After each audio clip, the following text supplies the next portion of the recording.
Nashville, help me welcome to the stage the captain of Crushers GC and the 2024 U.S. Open champion, Bryson DeChambeau! Gosh, I'm trying to hold it in right now. The support's been overwhelming. Tickets for Nashville this week are nearly sold out. We are calling this the Bryson effect.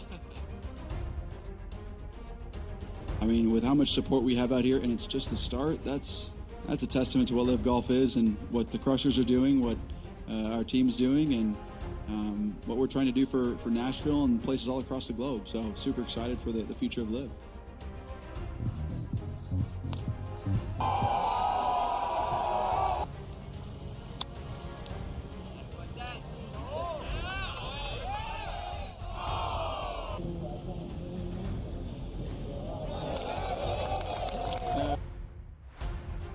It was nice to at least walk down the last few holes, or at least the last hole, knowing that it was pretty much done. It's never safe, but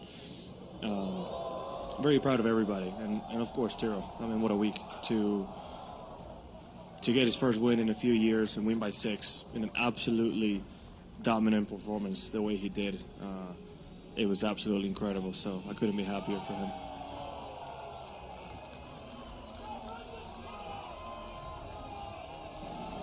Certainly with not winning for 3.5 years, you kind of naturally question if you can do it again. So I'm just proud of myself to be able to get through that and play the way I did.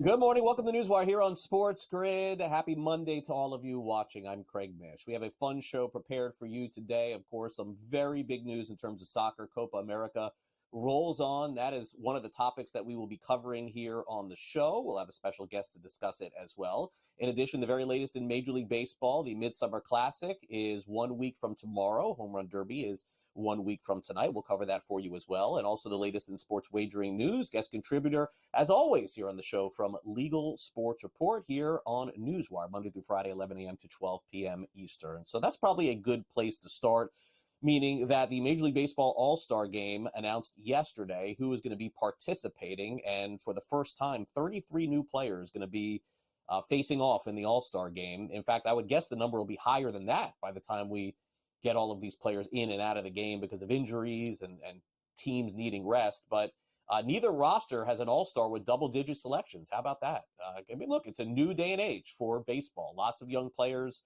really want to get their first opportunity to get in the game. So you're going to see that a lot next Tuesday night. And probably the headliner as far as making the game is Paul Skeens. Paul Skeens of the Pittsburgh Pirates now becomes the first player ever to be drafted number 1 overall and then be an all-star the next year. 10 games pitched in Major League Baseball and then goes to the All-Star game, and you're not going to see or hear one complaint about it. Skeens was asked after he heard the announcement and found out that he was going if he thought that he was actually going to make it. Not really. I haven't thought about it a ton.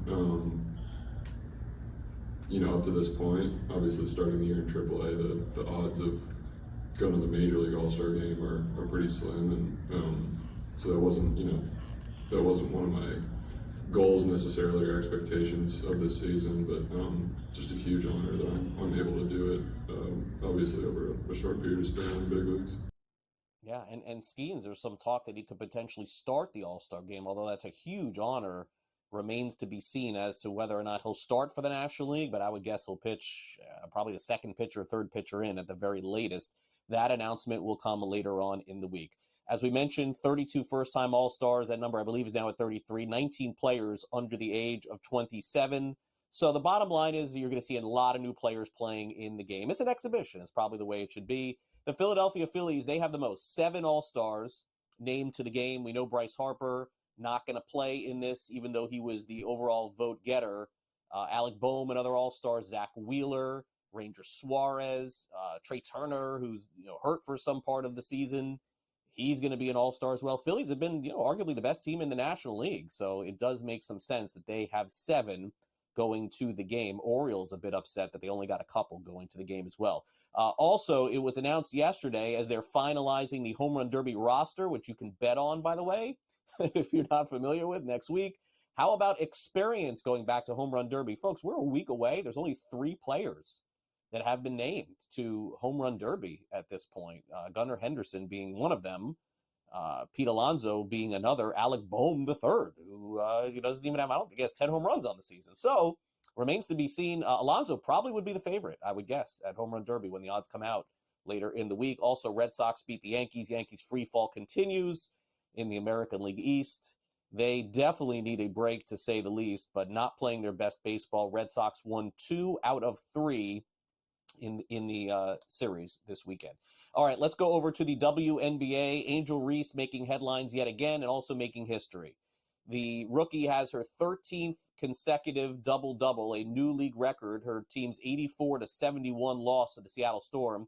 17 points, 14 rebounds in the contest. She surpassed the previous record of 12 consecutive double-doubles accomplished by all-timer Candace Parker in the 2009 and 2010 season. Also in the WNBA, how about A'ja Wilson? 28 points and became the franchise's all-time leading scorer on Sunday. Las Vegas beat Dallas. They're the favorite right now to win the WNBA championship. The Liberty are close behind. 104-85 the final there. Wilson had 10 rebounds, her 11th double-double of the season, and made 11 of 22 from the field. Wilson, simply put, is playing some of the best basketball in the WNBA right now. It means a lot. It's very special and definitely is going to be one for the books for me, only because, this city welcomed me in 2018, and the new franchise knew everything. And they took a chance on a kid. Bill Laimbeer took a chance on me and was like, hey, this is your team. Do what you want to do with it. And he stuck by me through and through every single time, every year. Bill was like just constantly in my ear. And I have to give him a lot of credit because he instilled that in me to accumulate this culture that we wanted. And then when you have someone like Becky come in, that's like, okay, well, I'm about to add some razzle dazzle to the culture. It makes it a full circle moment for me. And so I never would have thought I would even be, I would obviously would be in some points, but to lead, no, absolutely not. All right, let's get now to some NBA basketball news, although this is of the Olympic style. Of course, they are getting ready for the Summer Olympics in Paris, and it remains to be seen, although Kevin Durant is saying all the right things, he is not a full participant at basketball training camp for Team USA. As of right now, has an issue that has kept him out with a calf soreness designation. He may miss the first exhibition versus Canada on Wednesday, and of course has won a ton of gold medals with Team USA. He says he's fine, but a couple of weeks away from having to actually play in the Olympics. So we will see. Also over the weekend, this happened on Saturday, in case you missed it, DeMar DeRozan signed a 3-year deal with the Kings for $74 million. Miles Bridges signed with the Hornets, 3 years, $75 million. And Caleb Martin, who played so well for the Miami Heat a couple of years ago, he signs a 4-year deal, $32 million contract with the Philadelphia 76ers. So NBA free agency rolls on, although most of the biggest names are now, of course, off the board. We'll see if there are any trades coming this week. All right, now, if you visited Las Vegas over the past 30 years, of course, you have your choice of hotels to stay in. That's always a fun exercise to go online and pick your hotel, decide where you're going to stay on the Strip. Well, if you've never stayed at the Mirage, you may want to make a reservation because after 34 years, they're closing. Nevada Gaming Commission law requires them to give away all progressive jackpots until the funds have been entirely dispersed back to the players that get paid into them. 34 years. The Mirage Hotel going to be gone from the Las Vegas Strip. Once upon a time, one of the more popular hotels, always had all the big concerts and events there as well, boxing events, no doubt. All right, let's get to tennis now. Unfortunate news for Coco Gauff, knocked out again at Wimbledon. She's the number 2 ranked player in the world. She loses on Sunday, eliminated by Emma Navarro in straight sets, 6-4, 6-3. After the match, Gauff said that she'll just get ready for the Olympics at this point, take some time off over the next few weeks. But Gauff, one of the biggest names to be knocked out at Wimbledon thus far. By the way, it continues today. Novak Djokovic, Holger Rune will face off in the round of 16 at Wimbledon. And also in the PGA Tour, we've had a lot of firsts this year and another first yesterday, as we're still, I believe, 2 weeks away. Not next week, but the week after that's the British Open. So Davis Thompson is the new name. Davis Thompson wins his first PGA title. It is the John Deere Classic. Tomorrow on the show, we'll preview some PGA Tour action, some live golf action, as well as Brady Cannon will join us here on the show. But a huge weekend for Davis Thompson. I believe 28 under par over the weekend as well. All right, so those of you who are looking for the latest odds on Copa America, Euro, everything else going on in soccer, and also some breakdown of odds on the WNBA, maybe some futures for the NFL, college football as well, college football starting up next month. You can download the SportsGrid app, and it's very easy to do. Just open up your phone and scan the QR code. If you're asking the question, is this available for iOS and Android? The answer is a resounding yes. It is the SportsGrid app, by the way, completely free to download. You can watch all of our shows 24/7 right here on SportsGrid to give you the latest edge. We'll take a quick time out. We'll go through the All-Star rosters, American League and National League, with Matt Lutovsky next.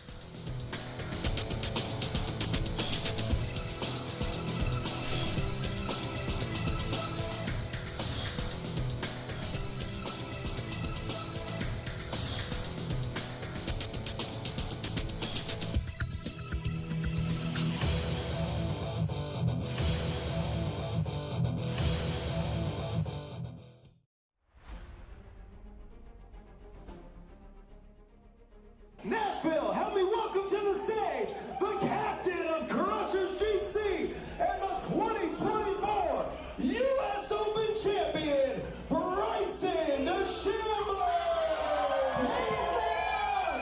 Gosh, I'm trying to hold it in right now. The support's been overwhelming. Tickets for Nashville this week are nearly sold out. We are calling this the Bryson effect. I mean, with how much support we have out here, and it's just the start, that's a testament to what live golf is and what the Crushers are doing, what our team's doing, and what we're trying to do for Nashville and places all across the globe. So super excited for the future of live.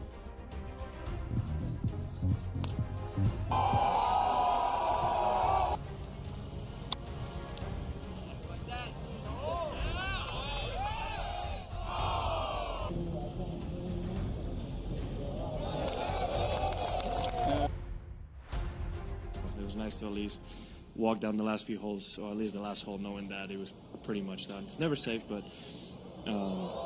very proud of everybody, and of course Tiro. I mean, what a week to get his first win in a few years and win by 6 in an absolutely dominant performance the way he did.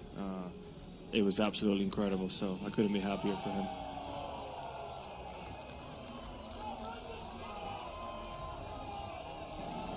Certainly with not winning for 3.5 years, you kind of naturally question if you can do it again.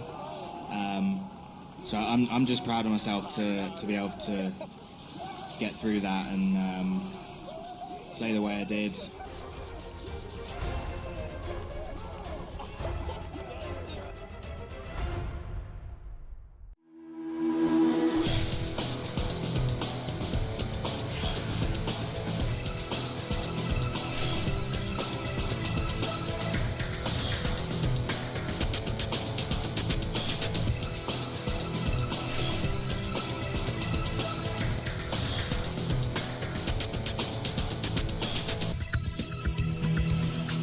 All right, welcome back to NewsWire here on SportsGrid. Always a fun conversation to have, to take a look at the American League and National League All-Star team and then build narratives for some snubs. And Matt Lutovsky joins us here on the show. We're going to go through the teams. And Matt, I do say that tongue-in-cheek here a little bit because it's a fun conversation to have. It's good content for the show and for, of course, sites like Sporting News. But the reality is, by the time we get to the game, half those snubs are going to be playing in the game. It's just the nature of the game at this point. You're going to have so many players dropping out. players who have been to the game before, want to take some time off. And I totally get it. This is an exhibition at this point. I do like the fact that we're seeing so many first-time players. How about you? Yeah, no, I think that's cool. And I think, honestly, that's better for the game. Now, of course, the people who deserve to be there should be named to the All-Star team at the very least. And if you want to give them the option of whether or not they want to play or whether or not they want to take a vacation with their family, by all means, and that gets more people with the All-Star designation on their baseball reference page, which is fine by me. But I think the fans, they like seeing their favorites. They vote for who they vote for. And then, you hope that the people picking make the right choices. And, we get some exciting young players in there because I think that's always good for the game. And like you said, we're going to get a lot of them anyway, eventually are going to get in there. And so, yeah, I do think it's fun. I'll be honest. I used to have more fun saying this guy got snubbed, this guy got snubbed back in the day when, I just think you're younger and you have more energy for that stuff. Because like you said, we know that a bunch of them are going to be playing anyway. Yeah, no, I do think that. And so, again, this is not like the NBA because, again, a lot of guys get snubbed. Several players have to not play in it for NBA players to get in, and the same in hockey.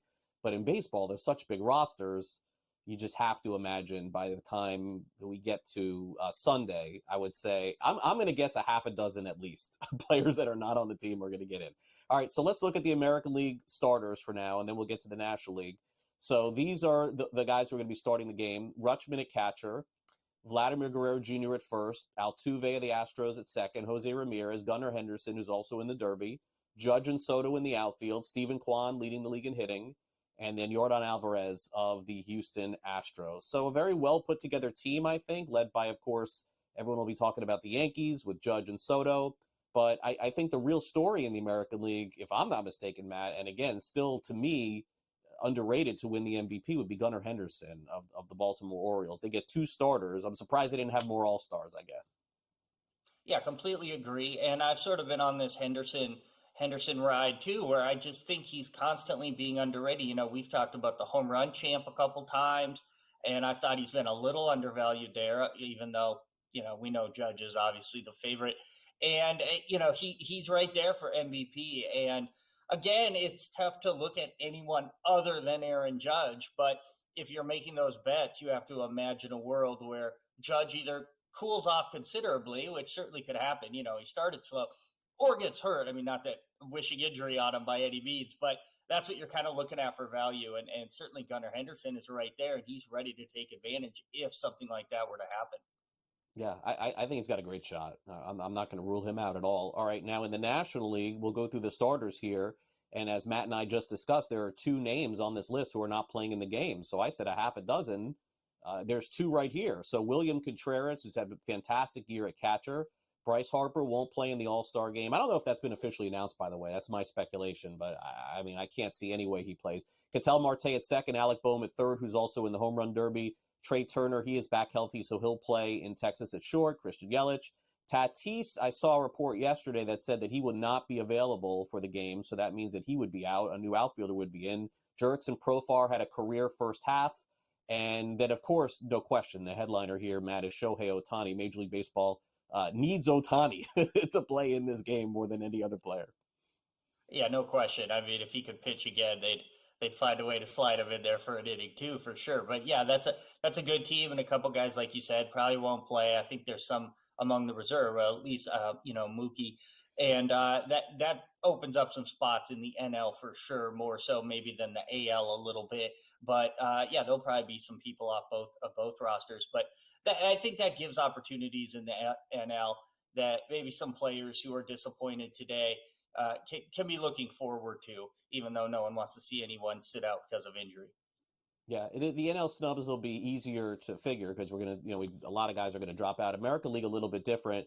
And I think the thing is, as we go through some players who didn't get in, the hard part about it is that, Matt, when they're naming the backups and the reserves to these teams, it's hard to put players in on really bad teams. And Oakland is one of them. Brent Rooker, he's been great, 278, 18 home runs, 54 RBIs.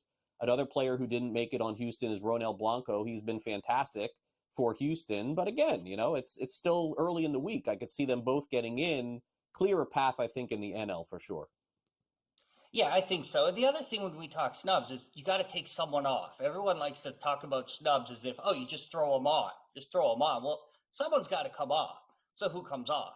Like maybe Riley Green comes off. I think Clay Holmes could come off, but then you're dealing with starter versus reliever, makes things a little tougher. So there's definitely opportunities there in terms of, well, who comes off. But like you said, they could easily both get on because of injury too. Right. And that goes for the National League. Christian Walker of the Diamondbacks. Everyone's freaking out that he didn't get in the game. And again, he's had a really good first half. He's had an unbelievable 10 days. And maybe that's sort of the oversight there, 22 home runs. But yeah, Harper's going to be out. So Walker's going to get in. And also Jake Irvin did not get in the All-Star game from Washington. 2.80 ERA. I would say he's probably one of the players on deck, although a little bit less for me on him. Again, a Washington Nationals player, no disrespect to them, going to be a little tougher path for him to get in, although he is deserving.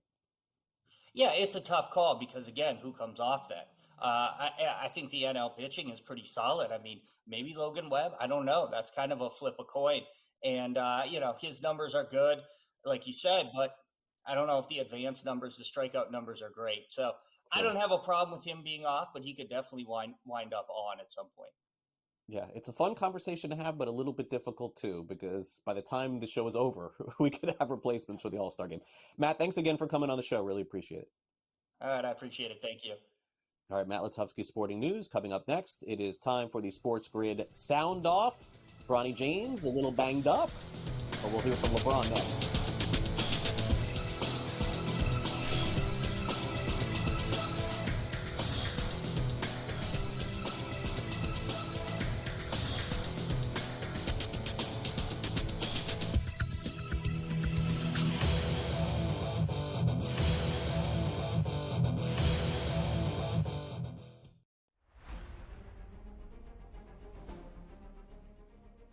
Nashville, help me welcome to the stage the captain of Crushers GC and the 2024 U.S. Open champion, Bryson DeChambeau! Gosh, I'm trying to hold it in right now. The support's been overwhelming. Tickets for Nashville this week are nearly sold out. We are calling this the Bryson effect.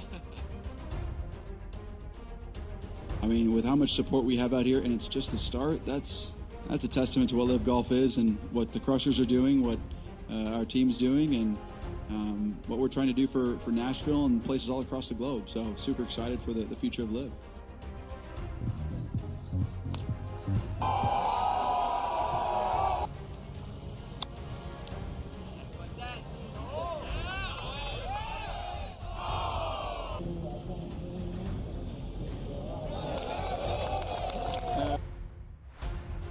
It was nice to at least walk down the last few holes, or at least the last hole, knowing that it was pretty much done. It's never safe, but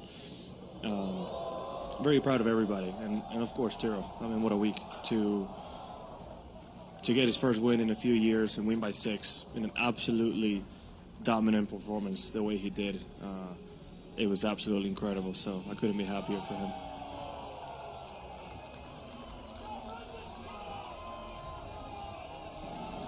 Certainly with not winning for 3.5 years, you kind of naturally question if you can do it again. So I'm just proud of myself to be able to get through that and play the way I did.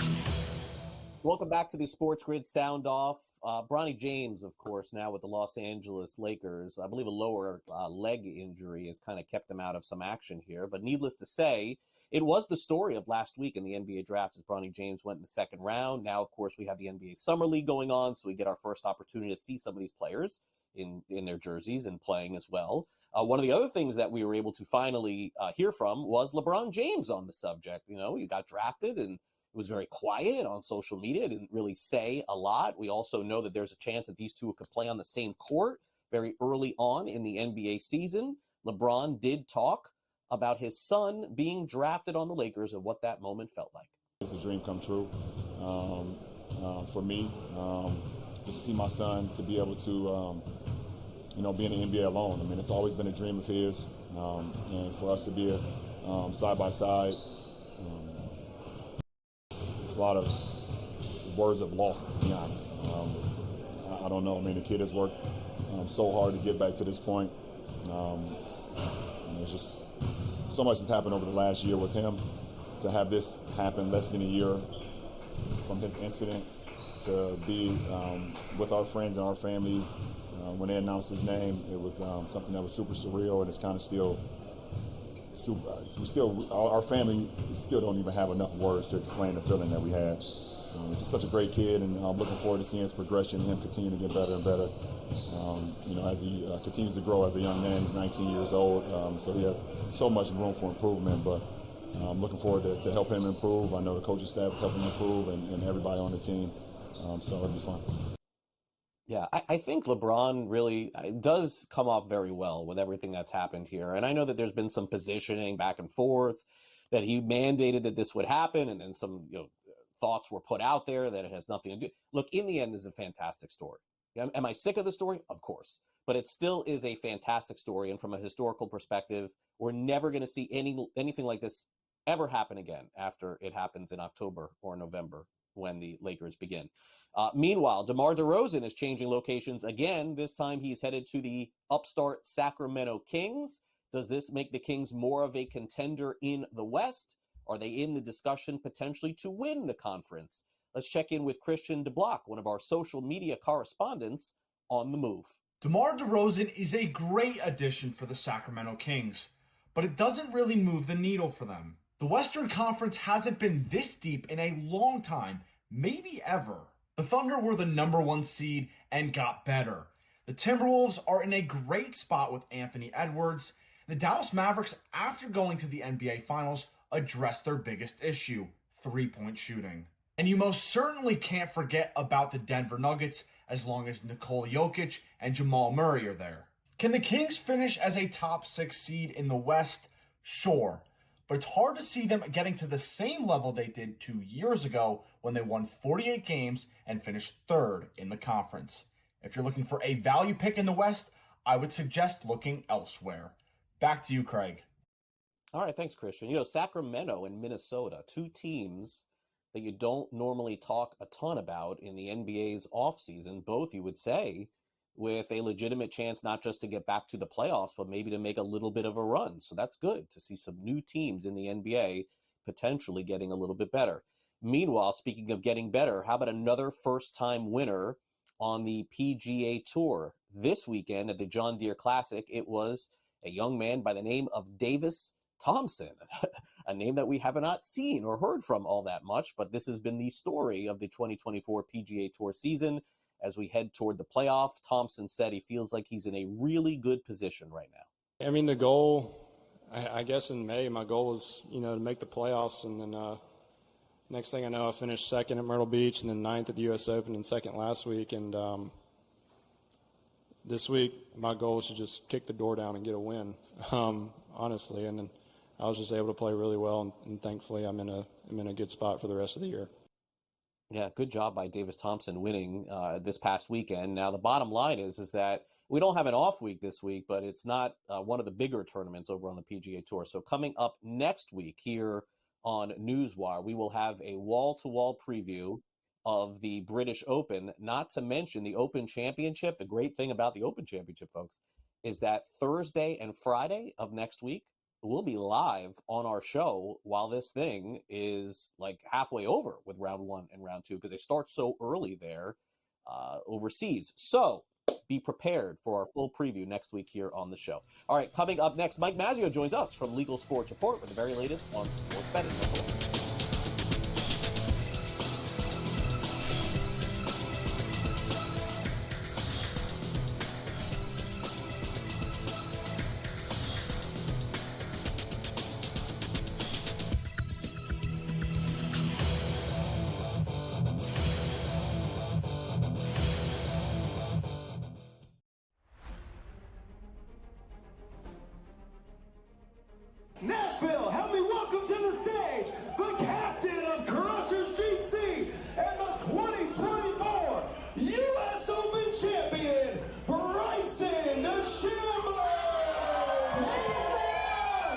Gosh, I'm trying to hold it in right now. The support's been overwhelming. Tickets for Nashville this week are nearly sold out. We are calling this the Bryson effect. I mean, with how much support we have out here, and it's just the start, that's a testament to what LIV Golf is and what the Crushers are doing, what our team's doing, and what we're trying to do for Nashville and places all across the globe. So super excited for the future of LIV.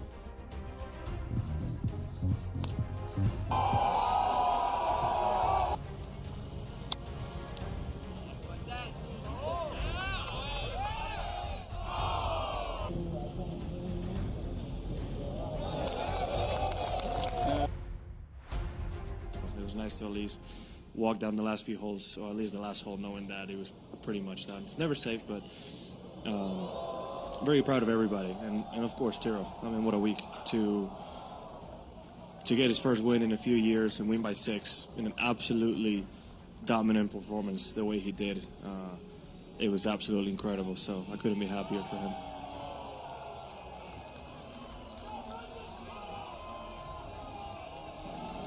Certainly with not winning for 3.5 years, you kind of naturally question if you can do it again. So I'm just proud of myself to be able to get through that and play the way I did.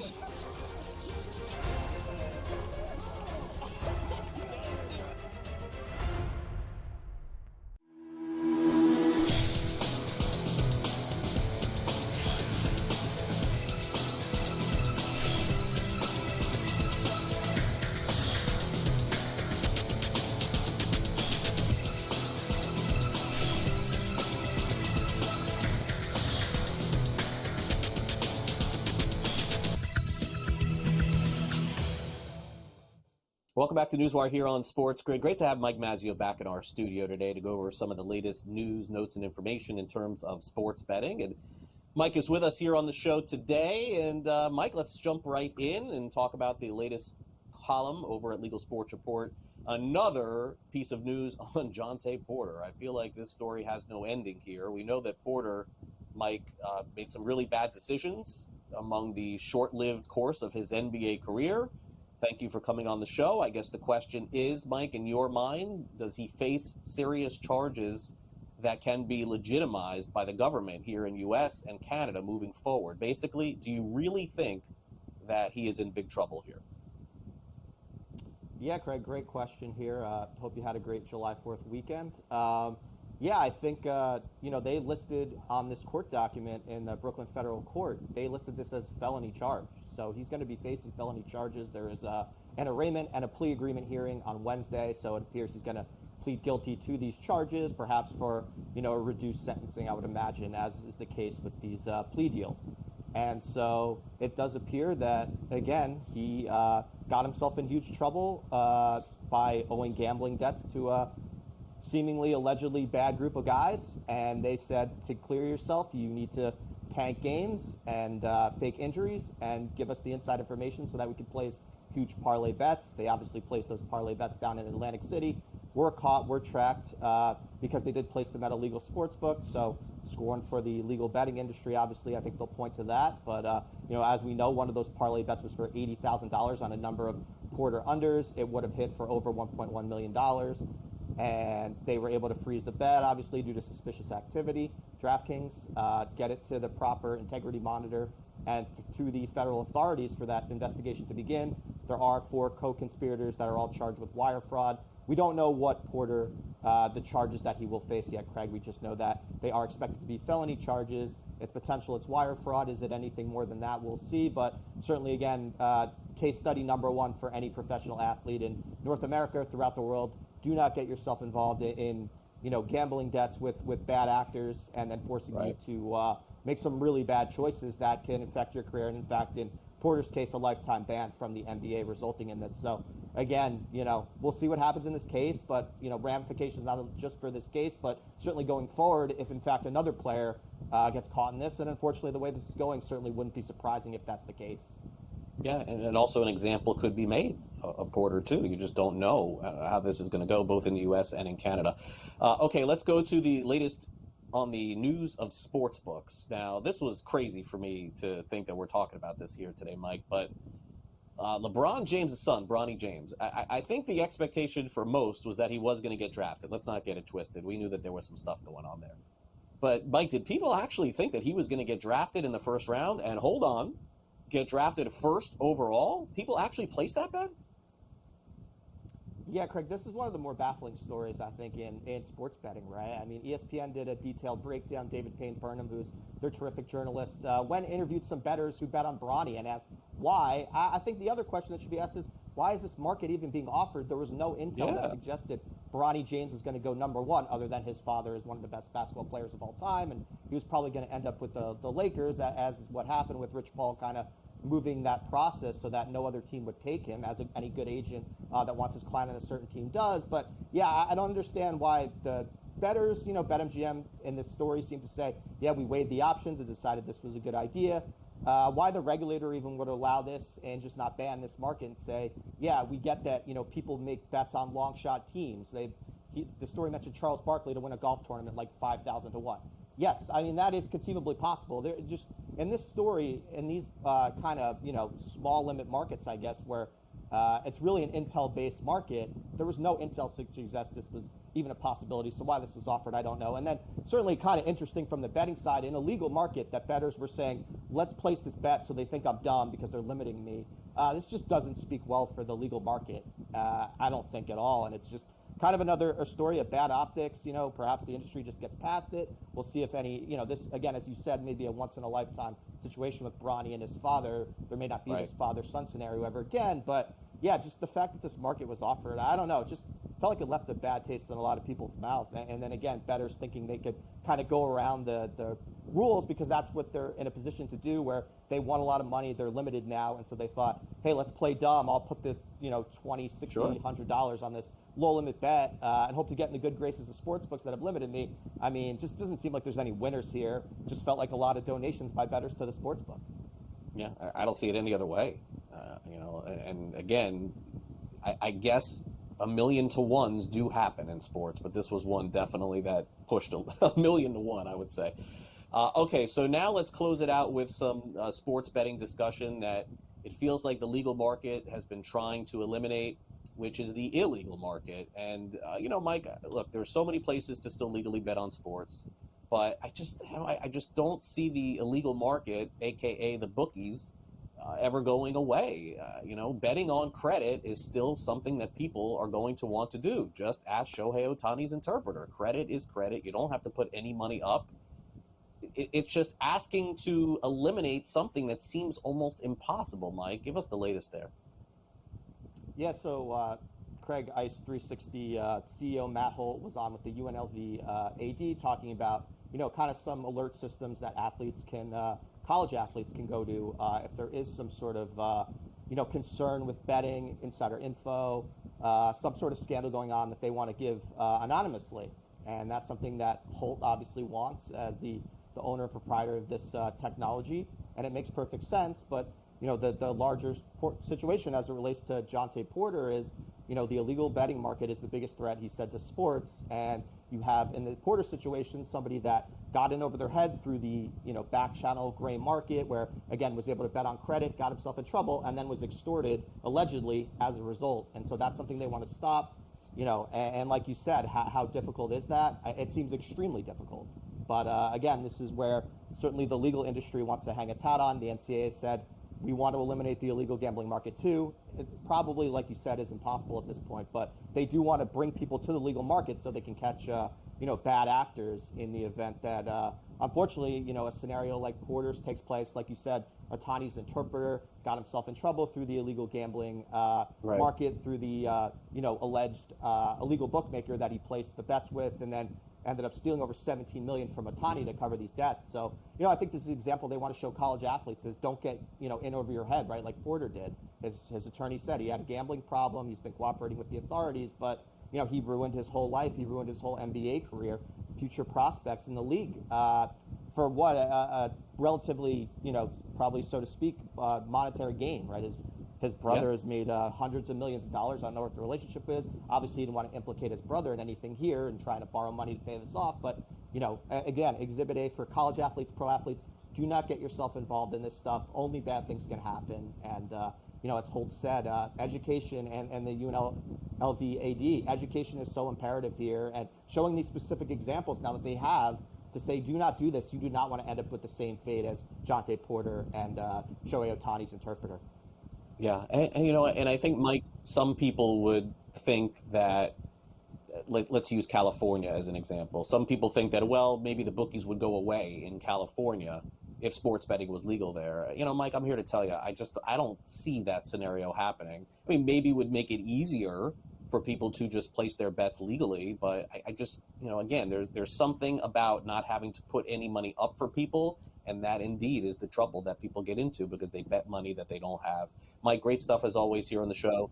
Really appreciate it, and have a great rest of your week. We'll catch up next week. Thanks again. Thanks, Greg. Have a great week yourself. All right, Mike Mazzeo joining us here on the show, talking a little sports betting. You can find more information over there at LegalSportsReport.com. All right, coming up next, our top action in sports right now, for those of you who are not familiar, is Copa America. It's going on right now, and the semifinals are on deck. We'll have a preview coming up next with Brad Thomas. Don't go away.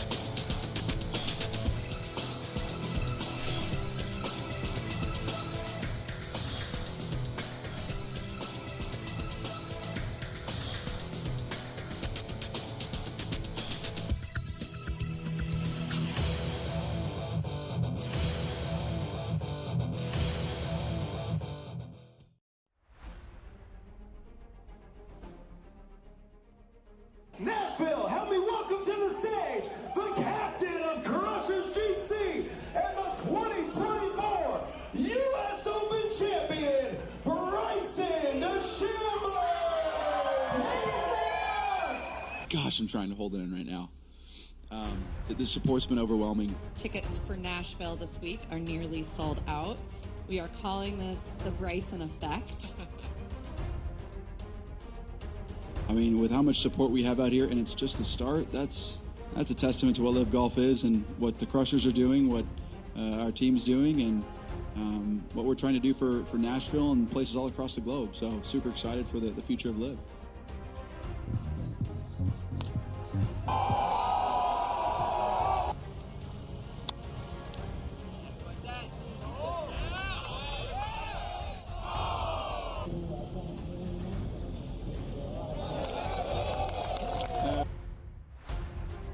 Nice to at least walk down the last few holes, or at least the last hole, knowing that it was pretty much done. It's never safe, but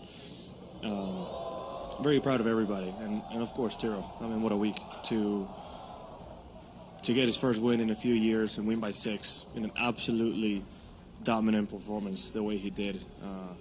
It was absolutely incredible, so I couldn't be happier for him.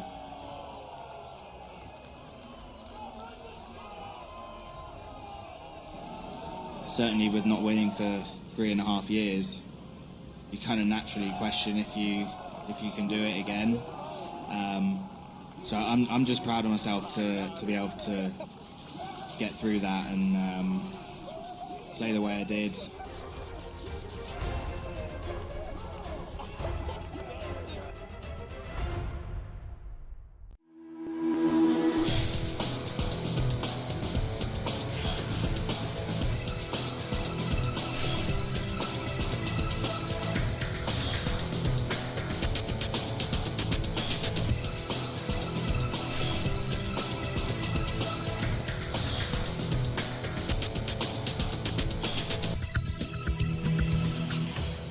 We're down to 4 in Copa America, the soccer semifinals, and we're going to get the very latest, see if we can pick some winners here with Brad Thomas of NBC Sports Bet. Kind enough to spend a few minutes with us here on NewsWire. Brad, thanks for coming on. Really appreciate it. And, at a time where all there really is Major League Baseball and a little WNBA and some other sports as well, golf. I mean, it's really great to have this going on down to the Final Four Copa America. Thanks again for coming on. Yeah, absolutely. Thanks for having me. This has been like one of those situations where you find yourself looking at the slate and figuring out what's on later at night or during the day. And you have two beautiful football tournaments in Euro 24 and Copa America. And luckily here in the United States, if you're fortunate to have one of the host cities, you can go catch a game, which has been pretty phenomenal, especially in like the dog days of summer. Yeah, and I think that it's always fun to have a team that's close enough to the United States to root for a little bit, although the U.S., of course, had an early out here. But it is Canada. Canada is one of those teams that's the darling of the tournament right now. They're still 9-1 tomorrow night when they take on Argentina. Argentina's a huge favorite here, a tie plus 380 when it goes down to points. But naturally, this is a great story, I think, just for sports in general. I guess I would ask you the chances here of another upset coming from Canada. Well, let's put it this way. To win a tournament or even to advance far into a tournament like this, you need a bit of good fortune. And it doesn't matter if you're getting the good fortune that Canada has, where they played two matches where they were up a man, or you had the good fortune of Argentina, who's one of the best teams in the world, who just got on the good side of the draw. I would take a lot of luck, I would say. The Canadians are overmatched and very fortunate to be here. And them losing to Argentina for a second time in this tournament is nothing for them to slump their shoulders over. They've had an amazing run, and regardless of how much luck it's taken, you still need to win. You still need to get points to advance. I'm heavy on Argentina in this match here, and for a couple of reasons. I took Argentina minus 1.5. First of all, the price. It's plus 110. They beat them 2-0 in the first game, and I think the game's going to play a little bit different than it did in the first. The first game, we saw a very excitable Canadian team. They moved forward. They tried to score goals. They were really aggressive, but there's a big difference in playing match day one of group stage or playing in a semifinal match. I actually think Jesse Marsch will have his team sit a little bit deeper in hopes they don't concede.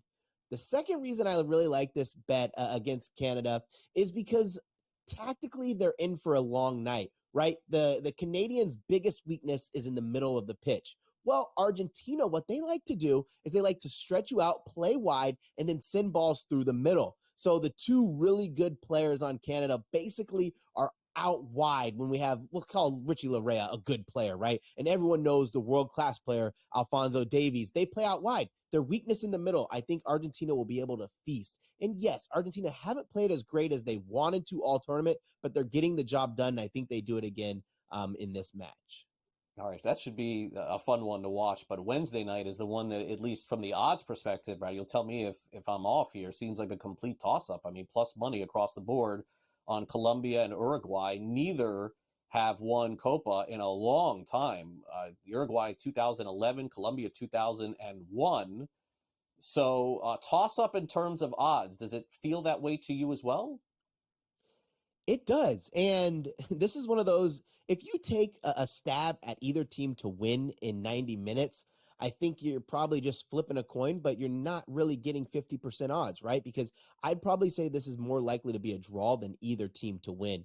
This is a cage match. Generally, when you have really good teams going head-to-head in a knockout style format, they play really tight, really compact, and make sure they don't concede. We've seen a lot of complaints of this kind of brand of football, right? Even Uruguay's coach, Marco Bielsa, has made statements that this kind of football long-term is not good for the game. Sure, fans are really excited about football now, but if they keep playing like this long-term, it won't be great. Well, that's how you win games. That's how you advance. You don't leave yourself exposed. I actually lean Uruguay here. If there were to be a team to win in regulation, they play together and they give maximum effort. My only knock on Colombia, and Colombia haven't lost in 25 matches. So this is a huge like oversight, I guess I would say, or a big notion to say that they're going to lose. If they were to lose, it's because they lack the ability to consistently break teams down. And it's not because they don't have the players to do so. I just think it's the organization. They're not as fluid as, say, in Uruguay. But I did take a bet in this game. It's a little bit of a parlay. I took Darwin Nunez 3+ shots in Uruguay double chance. What that means is you have double chance to win that. If it's a draw, you win. If they win outright, you win. I think this is going to be a close one, but Darwin Nunez is going to fire away. All right. Now, Brad, a couple of minutes to go here. Let's just review real quick the Euros. which are on Tuesday afternoon. We have Spain taking on France in one of the matches, where again, could go either way here. Spain plus 170, France plus 210. And then we have the Netherlands taking on England, with England a clear favorite here, but again, plus money on both sides. How do you think these shake out? Yeah, I think they're going to be very boring. I hate to say it, right? Like, we'll be lucky if there's 3 goals combined in the 2 matches. Maybe Netherlands and England, both teams are going to score in that one. England scored 5 goals from open play. Netherlands have one of the hottest teams in terms of goal scoring, but they've also been pretty fortunate in the teams they've played. Spain and France, I can't pick a winner. I would literally just throw a coin up in the air and pick one of the teams to advance. And it's not because Spain haven't looked great and France have looked kind of suspect, I guess you'd say. The French team plays stout defense. They've only conceded, 0 goals from open play? The only goal they conceded was a penalty. So I don't know how Spain score, but offensively, they've been pretty poor. So for me, I think these are both, if you take under 2.5 and parlay them together in both games, you'll probably win some money. All right, Brad. Well, great stuff as always. Thanks for appearing on the show. We'll see how things progress and catch up again soon. Thanks for taking the time to come on. Absolutely. Thank you for having me. All right, Brad Thomas, NBC Sports Bet. Catch all his work there and, of course, on social media as well. All right, we got to take one more time out here on the show. We got some last licks coming up. There is a player who believes he's the go-to guy on Team USA. May surprise you. Also, the Cubs lose a member of their bullpen for an unexpected reason. And also, do you remember this day in history? One of the greatest heel turns of all time in sports. Have a great day.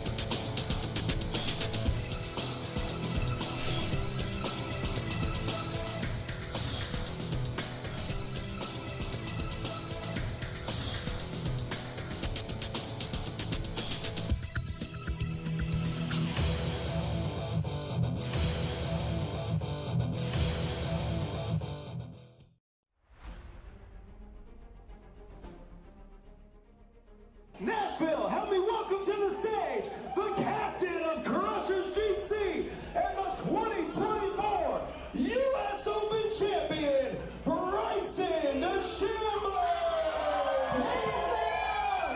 Gosh, I'm trying to hold it in right now. The support's been overwhelming. Tickets for Nashville this week are nearly sold out. We are calling this the Bryson effect. I mean, with how much support we have out here, and it's just the start, that's a testament to what Live Golf is and what the Crushers are doing, what our team's doing, and what we're trying to do for Nashville and places all across the globe. So super excited for the future of Live.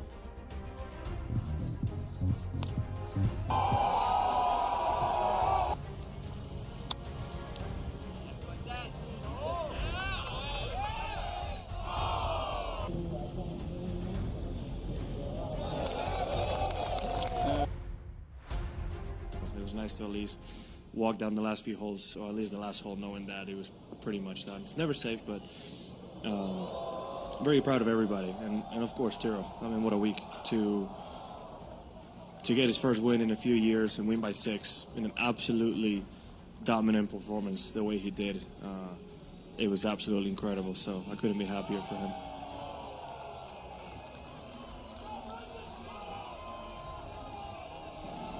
Certainly with not winning for 3.5 years, you kind of naturally question if you can do it again.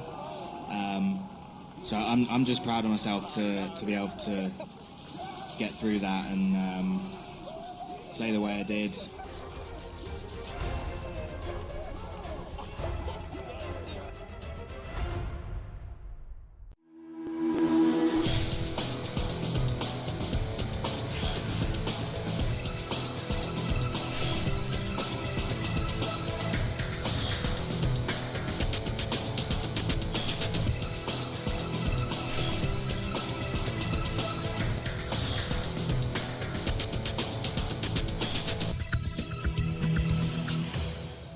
Welcome back to NewsWire here on SportsGrid. We've got a few topics to cover here as we wrap up our show, including a player in the NBA who thinks he's the best. Great.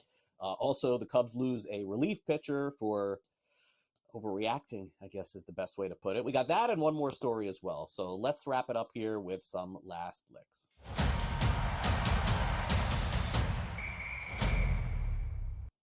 We'll start off with Anthony Edwards of the Minnesota Timberwolves. When asked about Team USA and his participation and how good he could be potentially coming up, hey, Anthony Edwards says he is the man. Anthony Edwards says, I'm the go-to guy on this team. On this Team USA, Anthony Edwards, a team with LeBron James and a lot of other superstars here that have played, by the way, in Olympics before. Steph Curry.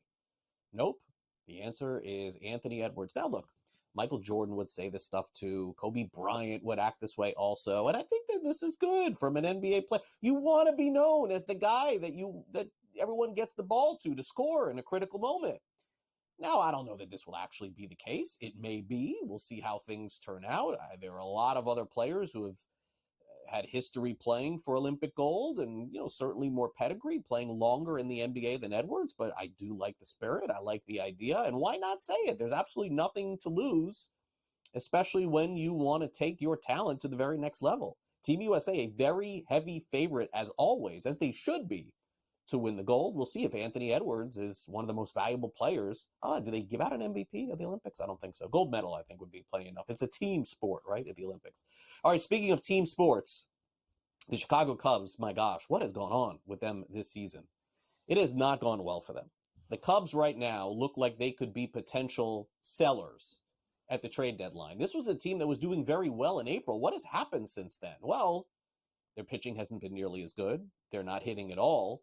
And Colton Brewer, who you've probably never heard his name until I'm mentioning right here, ended up having a really disappointing outing on the mound and then consequently punched the wall, broke his hand, and you are not going to see Colton Brewer play for the Chicago Cubs anytime soon. Probably for a number of reasons. First and foremost, because he's hurt.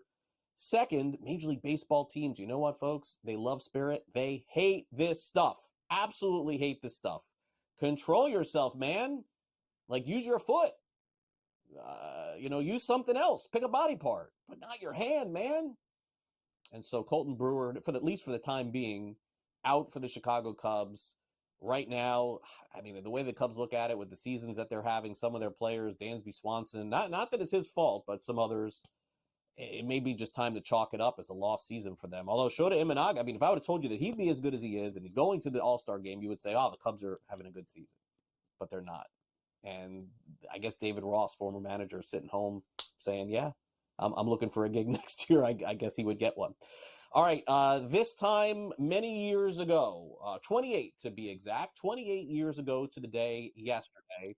I don't know if you remember this. This isn't really a sports story, but it's a wrestling story. So I kind of wanted to mix it in because I think this sort of changed the game because Hulk Hogan, 28 years ago, simply put, for those of you who are not wrestling fans, went from a good guy, you know who Hulk Hogan is, to a bad guy in the middle of the ring. 28 years ago, joined what was called the NWO and teamed up with a pair of heels in wrestling. And it was like, at the time, you never thought anything like this could happen in wrestling. And then from there on out, it was very commonplace. It almost made bad guys good in professional wrestling. And to think that Hulk Hogan, imagine that conversation that had to have with Hulk Hogan. Hey, we want to turn you into a bad guy in the ring. He was one of the most popular athletes in the world in the 1980s. And now again, he changed and, went back to the good side again. But I thought I would bring that up. I remember as a very seminal mark in the history of sports. I know wrestling for some of those may not qualify. I understand. All right, that'll do it for our show today. Let me give you an idea as to what's coming up next. Of course, we have the early line on deck. You'll see me again on there in about 40 minutes from now. So that's coming up. Then Scott Farrell, Coast to Coast. He's back in the house on Monday, 3 o'clock Eastern, followed by Game Time Decisions at 6. In-game live prime time at 8 p.m. Eastern. And then Gabe tonight over on Sports Rage talking a lot about his team Canada and the matchup at Copa America coming tomorrow. I'm sure he will dive into that as well. Thanks again to Matt Lutovsky for coming on the show, Brad Thomas, and thanks to all of our guest contributors as they do a great job each and every day. Mike Mazzeo from Legal Sports Report. Thanks to our producer, Frank, for doing a great job as well. I'm Craig Mish. Enjoy the rest of your Monday. I'll be right back here tomorrow for our next edition of NewsWire. Until then, see you tomorrow.